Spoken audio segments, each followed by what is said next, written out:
embarcada ahora en un proyecto que consiste en escribir una serie de 6 novelas para recorrer la historia de la posguerra española desde 1939 hasta 1964. El modelo es el de los episodios nacionales de Benito Pérez Galdós. Consiste en escribir una historia de ficción para encajarla en el marco de un acontecimiento histórico real, de tal manera que los personajes de la historia con mayúscula, de la historia real, interactúen dentro de la novela con los personajes de ficción. Mis 6 novelas van a ser historias de resistencia, historias de la gente que dijo que no, de la gente que no se rindió y siguió luchando contra la dictadura hasta que volvió a haber democracia en España.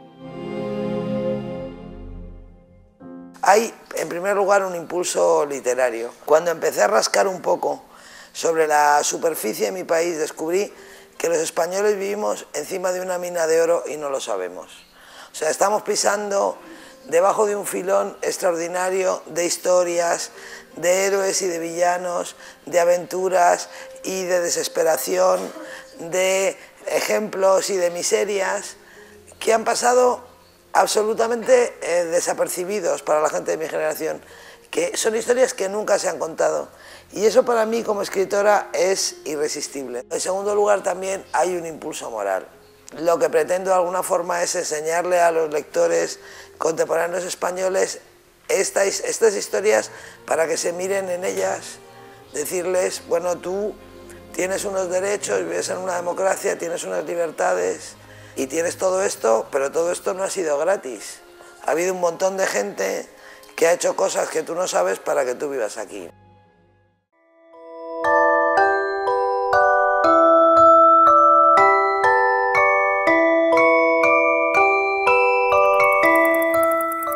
En 1947 supe que no sería guardia civil como mi padre. Aquel verano, los guerrilleros de Cencerro seguían en el monte. Y leyendo las novelas de Julio Verne, descubrí secretos que no podía compartir con nadie.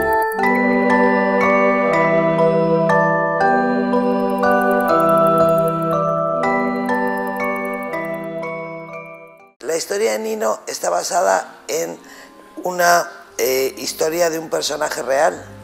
Yo tengo un amigo que es catedrático de psicología en la Universidad de Granada, se llama Cristino Pérez, por eso Nino se llama Nino, porque se parece a Cristino. Y un día, en un viaje que hicimos por el norte de Marruecos en coche, él me contó que él era hijo de un guardia civil y que de pequeño había vivido en la casa cuartel de Fuensanta de Martos. La misma noche que me contó todo esto, me habló de Cencerro también, el guerrillero más famoso de la provincia de Jaén, un hombre que había escapado al monte para salvar la vida, un hombre que estaba casado y tenía 4 hijos y tenía unas tierras y un trabajo.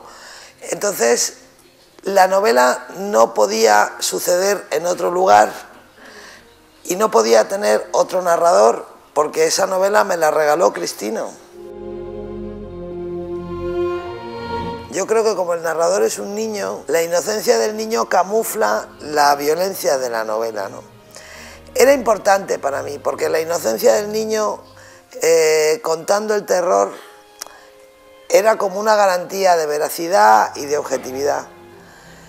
Pero por otro lado yo tenía el problema de que Nino es pequeño y a mí me tenía que servir como un testigo verosímil de lo que pasaba, ¿no? Y a veces pasan cosas que son demasiado difíciles de comprender para un niño de 9 años, ¿no?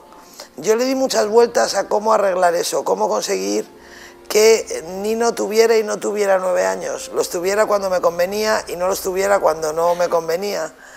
Le di muchas vueltas y al final encontré la solución en las novelas de aventuras. Porque si ustedes se acuerdan de La Isla del Tesoro, que quizá es el correlato básico de mi novela, ustedes se darán cuenta de que el narrador es Jim Hawkins, pero no es un Jim Hawkins de 15 años. Porque de vez en cuando aquí y allá Stevenson dice, tardaría muchos años en comprender. Nunca podré olvidar, y no dice cuántos años tiene el narrador, no dice cuándo está contando. Bueno, pues yo opté por hacer lo mismo. O sea, en el texto hay pistas que remiten a un narrador que es el hombre en el que Nino se ha convertido. Él es el que cuenta la historia, pero lo cuenta desde su conciencia de los 9 años, lo cuenta desde sus conocimientos de los 9 años, es decir, que aunque él es adulto no es tramposo.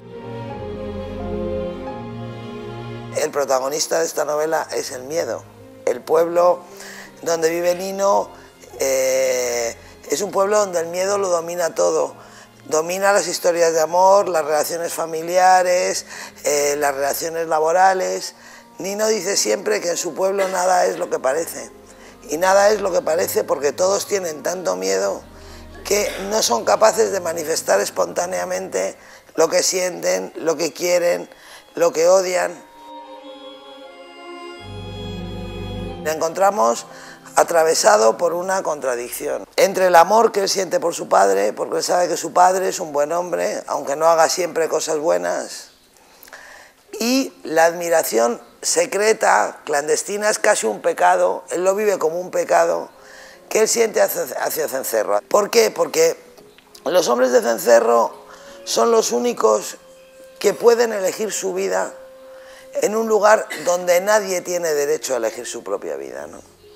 Digamos que representan la única isla de libertad que existe en Fuensanta de Martos en el año 47. Nino consigue huir de una realidad odiosa a través de los libros que lee, pero también a medida que lee aprende otra definición del bien y del mal, y lo que a mí me gusta mucho, a medida que él va leyendo novelas de aventuras, él ni siquiera se da cuenta de que su vida se va convirtiendo en una aventura semejante a las aventuras de los libros que leí. Yo creo que la batalla de la memoria se ganará, pero no por la ley de la memoria histórica, sino por la ley de la gravedad. Porque las manzanas se caen de los árboles. Entonces, aunque 3 millones de personas estén soplando 10 años, la manzana, cuando tenga que caerse, se caerá. No es posible que todavía se explique la historia reciente desde una óptica equidistante, que seamos el único país de Europa donde en una guerra entre fascistas y demócratas hay que explicar quiénes eran los buenos y quiénes eran los malos.